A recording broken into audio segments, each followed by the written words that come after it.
batasan atau pola pikir yang membatasi gender itu harus kita hilangkan. Contohnya kayak laki-laki kalau nangis tuh berarti cengeng.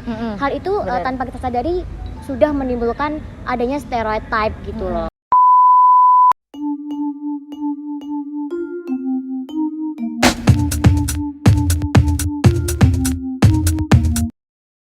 Assalamualaikum warahmatullahi wabarakatuh. Halo semuanya, perkenalkan aku Mifti dan Aku Nana. yap, kali ini kita akan bermain game Setuju Gak Setuju.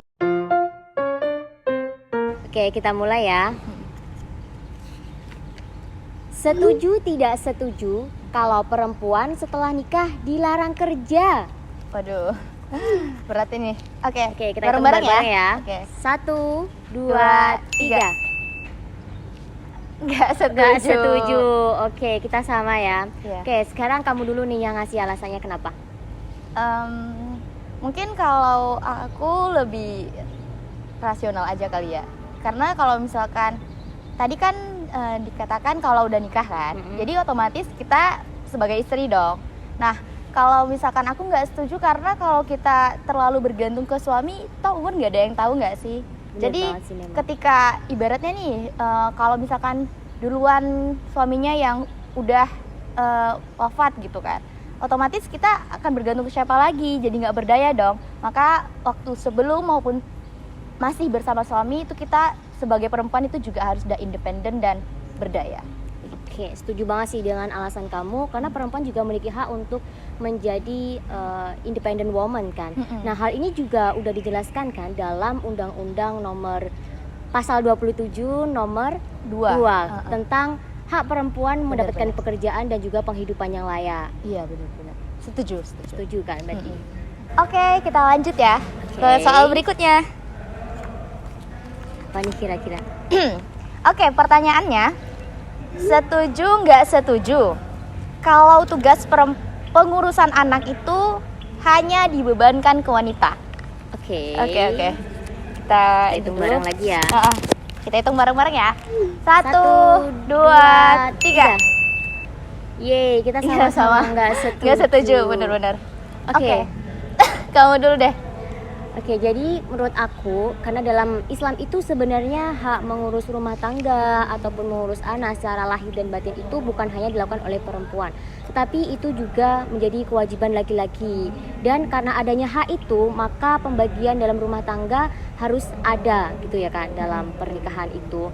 Dan hal itu juga dalam Islam, juga Rasulullah SAW sangat menganjurkan bahwasanya laki-laki dan perempuan itu mampu berkolaborasi dalam urusan rumah tangga seperti contohnya tadi mengurus anak, seperti itu Mifti. Kalau menurut kamu gimana nih? Aku approve banget sih. Soalnya kalau kita lihat dari stereotype di masyarakat sekarang maupun yang udah dari budaya patriarki yang sering kita dengar itu kalau misalkan urusan mengurus anak ya hanya perempuan, itu kan jadi stereotip yang negatif. Bener ya. banget sih. Karena pada hakikatnya bahkan Mbak Najwa juga pernah ungkapin itu kalau misalkan kodrat kita sebagai wanita itu hanya 3 doang. Ya udah kita mengandung, menyusui, melahirkan dan menyusui. Itu adalah kodrat kita sebagai wanita. Jadi hal-hal di luar tersebut itu bukan kodratnya wanita gitu. Dan juga urusan rumah tangga untuk mengurus anak, aku setuju banget dengan kamu tadi, kolaborasi antara laki-laki dan perempuan.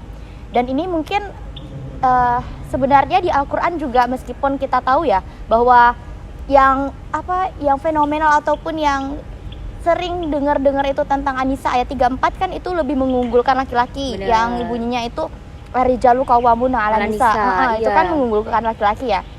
Terus juga kalau kita hanya berpatokan pada itu, sebenarnya aku lupa dari siapa, tapi itu pernah dibantah. Jadi melalui bahwasanya di dalam Al-Quran itu juga banyak kok ayat-ayat yang menjelaskan peran bagi seorang ayah itu kepada anak. Kita bisa merujuk kepada surah Luqman ayat 13, bahkan ayahnya Nabi Nuh. Jadi banyak cerita-cerita juga yang maksudnya peran seorang ayah itu kepada anak untuk mendidik, mengasuh juga ada gitu. Jadi jangan hanya terpatokan pada satu ayat yang mungkin udah fenomenal banget kayak gitu. Jadi kita harus lebih peka dan juga bahu-membahu ya untuk Asli. melakukan pekerjaan-pekerjaan rumah gitu. Jangan sampai pekerjaan rumah tuh kita limpahkan nih kepada istri karena itu menjadi tugas dia kan. Kayak gitu. Benar-benar setuju banget sih. Oke, next ke pertanyaan selanjutnya ya. Oke. Setuju tidak setuju kalau laki-laki harus kuat? Contohnya tidak boleh menangis. Wah, ini sering Ini sekali sering banget sih denger pertanyaan sih. kayak gini. Oke, Laki-laki tidak boleh menangis gitu. Oke, kita hitung bareng-bareng ya. Iya. 1, 2, 3. Tidak setuju. Nggak setuju sih. banget. Ini Oke. nggak setuju. Oke, kenapa nih Mifti alasannya? Oke, aku dulu ya. Iya, Oke. Aku kurang setuju anak laki-laki itu nggak boleh nangis gitu. Ya mungkin memang pandangannya sekarang itu kayak anak laki-laki sering nangis dianggap lemah kan. Padahal sebenarnya nggak ada tuntutan sama sekali dari kita lahir itu kita harus kuat, kita harus begini begitu. Bahkan waktu lahiran juga anak kecil laki-laki kan menangis ya. Kenapa waktu udah besar itu stereotip itu harus mengarah laki-laki itu tidak boleh menangis karena dianggap lemah gitu. Padahal ini tuh kalau misalkan kita aku pernah baca sebuah literatur ya, itu tuh dari seorang profesor dari Tilburg University. Dia itu merupakan klinis psikolog gitu. Dan beliau mengatakan bahwasanya ketika seorang laki-laki itu menahan tangisan dia, jadi meredamkan tangisan dia yang sebenarnya ingin dia keluarkan, itu malah akan memberikan dampak negatif terhadap dia karena dalam dia mengekspresikan diri. Jadi padahal laki-laki ini kan sebenarnya mereka ini ya, kalau dalam kebijakan, keputusan ataupun memutuskan sesuatu, mereka ini lebih ya mungkin bisa kita katakan lebih bijak dan lebih rasional gitu kan. Nah, tapi kalau misalkan hal ini sudah terbukti nih ya kan, karena udah ada penelitiannya juga, jadi otomatis itu akan berdampak kepada perilaku mereka dalam berekspresi gitu. Nah, jadi nggak ada salahnya sama sekali kalau misalkan laki-laki ini juga menangis gitu sih kalau dari aku. Kamu gimana nih? Setuju banget sih dengan apa yang kamu argumentasikan tadi, karena menurut aku juga menangis itu hal yang wajar kan, bukan hanya perempuan, tapi banyak sekali ya kayak stereotip yang mengatakan bahwa kalau laki-laki nangis tuh cengeng nih kayak gitu. Enggak, sebenarnya menangis itu hal yang wajar kan, karena menangis itu tuh merupakan salah satu proses alamiah melepaskan hal-hal kekecewaan dalam diri untuk menenangkan diri lah, bukan untuk menambah keterpurukan diri gitu. Dan aku juga pernah lihat nih, ada salah satu peneliti dari Charles University dan juga Boston University yang mengatakan bahwasanya menangis itu juga hal yang normal dan hal yang perlu kita remind dalam diri kita itu, dan perlu kita ingat batasan atau pola pikir yang membatasi gender itu harus kita hilangkan. Contohnya kayak laki-laki kalau nangis tuh berarti cengeng.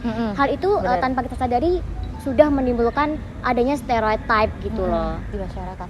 Dan apalagi ungkapan-ungkapan bahwa kayak lelaki itu lemah kalau nangis itu kan mereka juga ada sebarin di media sosial ya.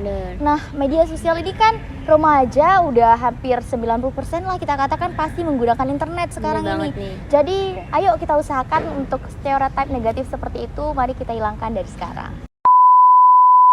Kita kayaknya udah wajah-wajahnya emang udah nggak setuju banget.